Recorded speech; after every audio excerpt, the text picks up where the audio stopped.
Hi, I'm Tom English, Executive Editor for the Southern Illinoisan. Today I have David England with us. He is a financial columnist and educator from the Eye on the Market Training Academy here in Southern Illinois. And we are about to embark Sunday on a 12-week special project that we're going to do. David is going to write 12 columns concerning the fiduciary rule, and he's going to inform the public about everything that has to do with this and questions that investors and average folk might have about this. So, David, what have you got to say about that? First of all, Tom, thanks for having me today. No problem. You know, it's not common knowledge, but I was born in Carbondale, Okay. not too far from where I drove in at the hospital here. So anyway, I appreciate the opportunity. Appreciate being able that the Southern is going to carry my new column. It's going to be in select papers across the country. It's a special report, 12 weeks, of what I see coming down the pike. Because after 8 years of a bull market, investors definitely need to have their eyes wide open, especially about the truth on Wall Street. But let me ask you this. If 5 years ago I would have told you that you and I would be sitting at the Southern Illinoisan in the boardroom broadcasting all around the world, what would you have said to me? No way. Not a chance. You know, Never. We hear so much negative. I am so tired of hearing negative. I'm not a rock chucker. We leave that to Ernest T. Remember from Andy Griffith? Yep, yep. I'm a solutions person. And so that's what I teach, that's what I identify, and I also show the people what's going on behind the curtain on Wall Street, and that's why people like to read what I have to say. Okay, good. Well, if you followed the Southern for, I don't know, the past 10, 15 years, you would know that David has worked. He's done a column for us before. He used to do an Eye on the Market column for us on the business page. One of the things when I got named editor was I wanted to bring some of that stuff back. So I'm very happy to have David back and gracing us with his knowledge in our paper. And I was so excited when I got the phone call. Say, hey, what about this? And I said, well, okay, let's do it. But if we do that, it's going to be a 12-week special report, and a large part of this has to do with some of the topics we're going to discuss here in just a few minutes. Yep. So, David, tell me a little bit about the fiduciary rule and what it's going to mean for people in Southern Illinois and around the world. Tom, for people that deal with investments, this isn't deal with trading, but investments. The Department of Labor has been working on this for over 7 years, so it's not anything that's just brand new. The bottom line is the people need to know the true expenses of investing through so-called professionals. All right. So what the fiduciary rule is, it's where the facts are going to be put out into the light to find out exactly what the fees are, what they aren't, what investors are really paying for, and then it goes one step further to show that the people, the financial advisors, are going to need to show that, okay, we put you in these high commission funds. The reason why is because they outperform these index funds. That's going to be a hard boat to row there. So with the fiduciary ruling, this is one of those things that it is truly going to help the investor on Main Street. And that's what my purpose is. My purpose is to help educate the investor on Main Street, keep from getting fleeced from Wall Street. Okay. Well, per the market is the top end. As far as the top, we hit a couple months ago. Okay. On option expiration day. And when we talk about the market, let's define as the S&P 500. Okay. For years, people talk about the Dow. Well, the facts are, and we'll discuss this in some of my columns, there's actually 3 groups in the Dow. There's 65 stocks in the Dow, but there's 3 groups: the utilities, the transports, and the industrials. So for years, the 30 industrials are what people compared the market to. But Tom, there's no way that you can compare the entire market to 30 stocks. But one of the reasons why, ask yourself, for decades, what was the #1 publication in the stock market? The Wall Street Journal. Let's see, who owned the Wall Street Journal? The Dow Jones Company. They did. So it wasn't S&P. So it was the Dow Jones, so that's why it was the Dow, the Dow, the Dow. Now, watch the Dow. It's one of the big 3, the Dow, the NASDAQ, and the S&P 500. But as far as the market goes, the S&P 500 is what we classify as the Dow. Now, when people have retirement accounts and dealing with financial planners and these kinds of things, don't be surprised to see the LIPOR report, LIPPOR. That's because probably those results of what they're invested in are so bad, they've got to find another index to compare them to. Okay? Can I add just one thing on this fiduciary rule? Yes, absolutely. All you have to do is to follow the money. Mm-hmm. Now, this was put into place. It was supposed to go into effect on April the 10th. Last time I checked my calendar, this is not the 10th. No, It's it is not. still not in place, but it's been kicked down the road. The can's been kicked down the road for a while. All we have to do is follow the money. Now, whether or not it's in my class, seminar, or columns, I can't stand bias. So one of the things that I always do is if I talk about it, there's going to be some facts behind it. So in my research, I went to Morningstar. Two things about Morningstar. Analyst Michael Wong, in a June 22nd report from last year, said that 3 trillion, now that's not million, that's not billion, you know, there's an exponential jump between billion and trillion. Mm-hmm. Okay. 3 trillion of advised commission-based broker IRA assets will be subject to a new fiduciary duty. So 3 trillion. You don't think Wall Street's going to fight that? Mm-mm. The next question is, okay, what's at stake here for Wall Street? What could they lose? $19 billion of revenue is at stake from Wall Street. So I guarantee you they're going to postpone this as long as they can. All right? Mm-mm. Why is that the reason why this has been kicked down the road Oh, so sure, much? sure. Okay. No doubt about it. Once again, follow the money. Yeah. But whenever we talk about this, what the gist of this is to make sure that all revenues come into light, whether it's commission, 12B1 fees, trade exchanges, administrative fees. You see, for years, and by the way, the fiduciary rule just enacts IRA accounts. Okay. But the question that I ask myself, if it is good for everybody, which it is, anytime we have more transparency, although that's one of the most loose words we have in our English language today is transparency, Mm-hmm. and also misused, then why don't they have it for all kinds of accounts? And that's what they should. All right. But as far as this, all you got to do is follow the money. But what we want to do is it's not about just commission, because I'm a capitalist. Believe Mm-hmm. you me, I'm a libertarian. I'm a capitalist. Fees and commissions are part of how quality advisors make their money. Mm-hmm. I would love to just give our money to somebody and get the kind of returns that I want that I have targeted, but I hadn't found that person yet. Okay? Still would like to look, but nobody is going to take care of my money better than I am. And the people listening today, nobody's going to take care of your money better than you once you're educated. Once you're educated. So those are some key things there. So we're going to follow the money. And when we take a look at $19 billion of revenue, it doesn't make a broker a bad person by charging commissions. Mm-hmm. They must be compensated for, and the good ones are going to be compensated. What my whole emphasis is unnecessary commissions. Matter of fact, whenever you guys were gracious enough to record and to publish my column years ago, one of the things that I did, as I tracked the largest high commission managed funds out there that your street corner brokers are going to put most people in, and compared them to just being in the S&P 500. Very rarely, so high commission funds versus very little low commission or fees in like the S&P 500 SPY, it was rare to find those high commission fees funds outperform just being in the market, such as, well, I'm not going to tell you which ones that I'm going to track because I'm going to talk about that in future columns. Okay. Speaking of future columns, what can you give us a little bit of a tease of what's in store for the next 3 months? Tom, it's been a couple of years since I've written on an introductory level. Mm-hmm. The last few years I've been writing on a national level on technical aspects. You know, our field is called technical analysis Yeah. and charting and these kinds of things.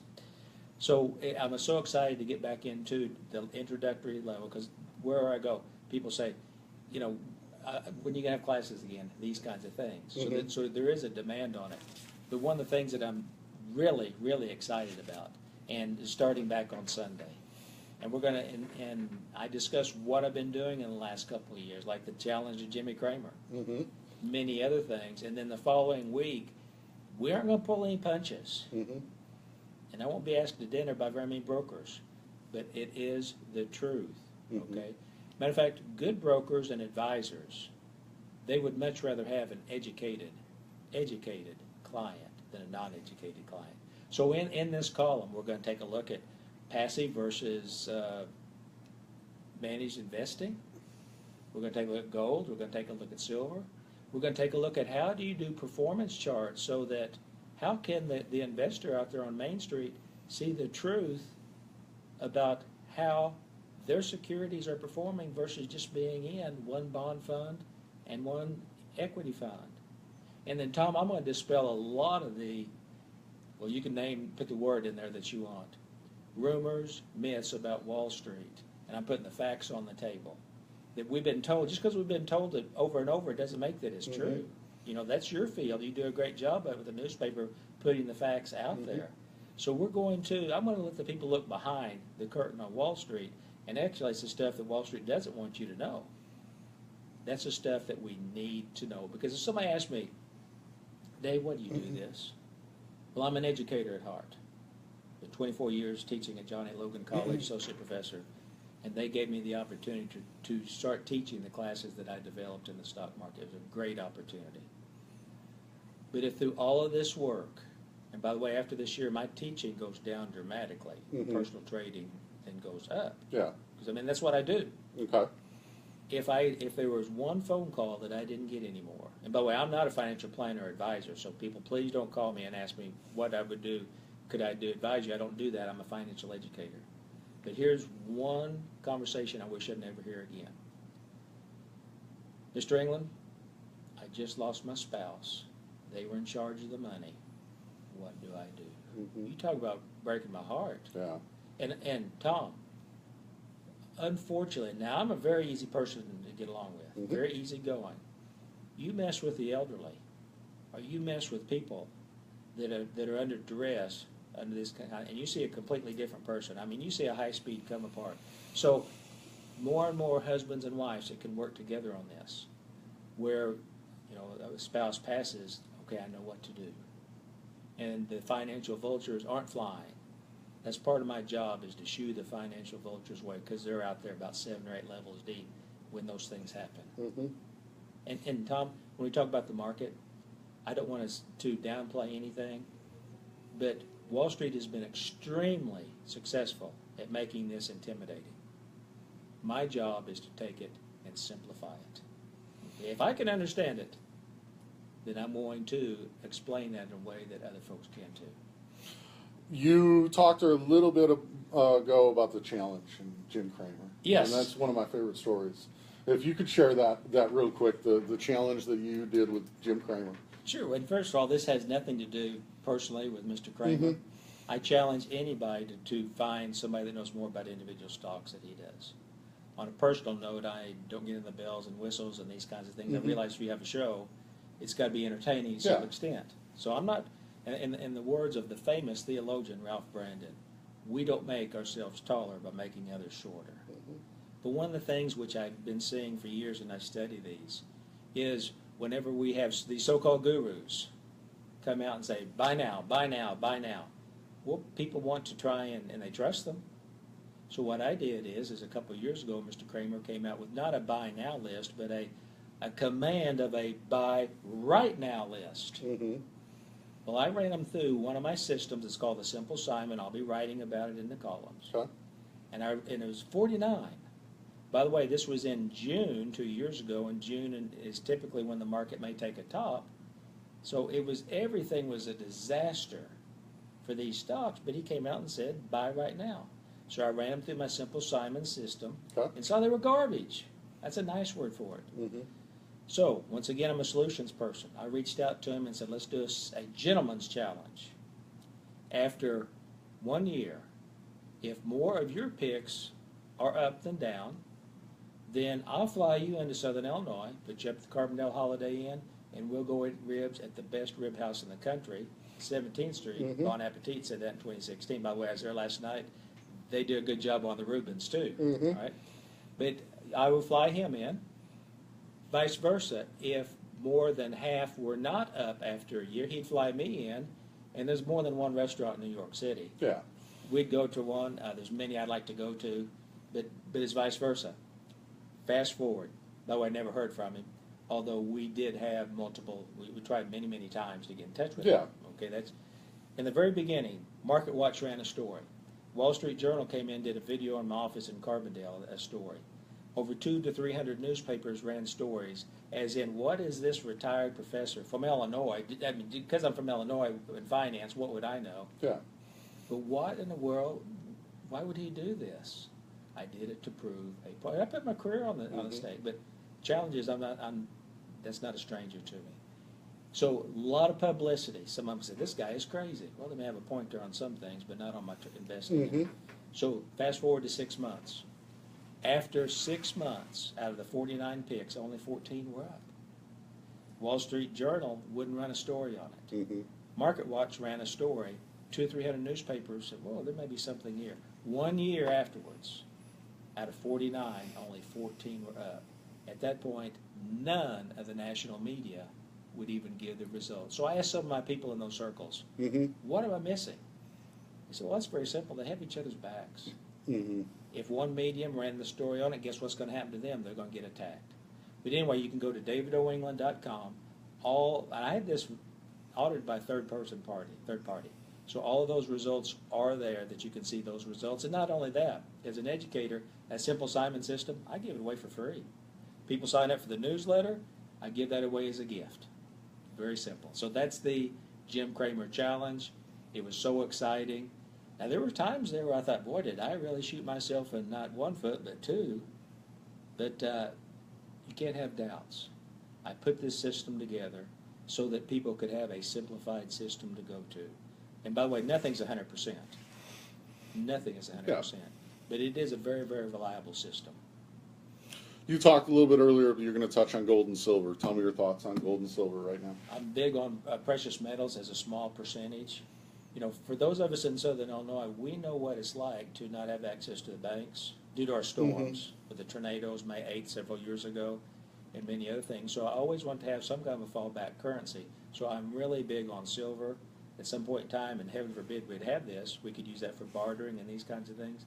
But I do think, due to the fact that the majority of our money is on the other side of those screens, and with cybersecurity like it is now, I don't want to have all of my financial wealth, and I say financial wealth, on the other side of that screen. So I am big on gold and silver, and I really prefer silver, which I call the poor man's gold.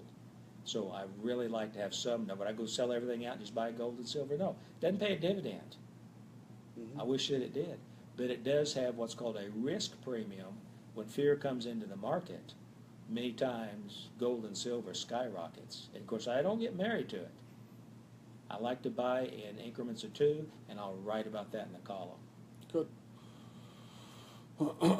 So one of the hot issues right now is marijuana and recreational marijuana.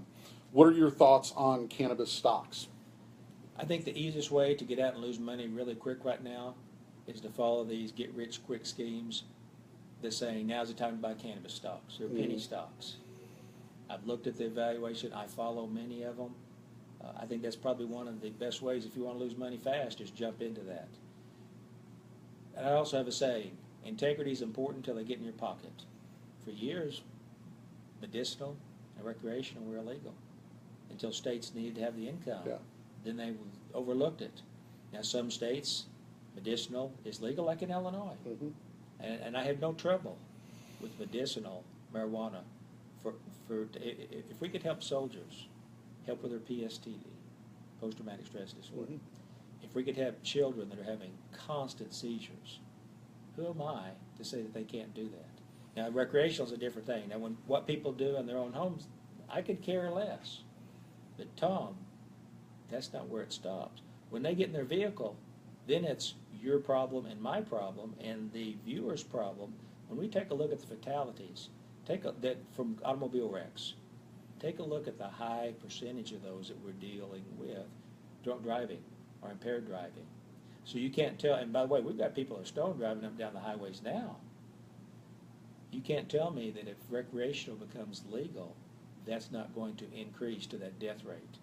But the key thing is I do not promote cannabis stocks because from a federal standpoint, and we still live in a country, in a republic, of rules and regulations and laws. Now those are laws that they decide to enforce. There's a lot of laws out there they decide not to enforce. But if they, and we have a new Attorney General, Mr. Jeff Sessions, and he is against recreational marijuana. All it would take is for he decides that they're going to crack down even more on the states that have it, and you watch. All it takes is one headline, and those people that gambled with these penny cannabis stocks, they're going to see the downfall of their risks. Now, there are some stocks in there that I like that have nothing to do with growing, distribution, or anything that are related. I wrote about this to my Eye on the Market members last week, and I'm just going to keep this simple. As we speak, there's no device out there that detects marijuana use for the law enforcement. So imagine the companies that perfect that. See, that has nothing to do with the growing, nothing to do with the distribution, nothing to do with the banking, or any of these kinds of things that the feds can come back and shut down indirectly.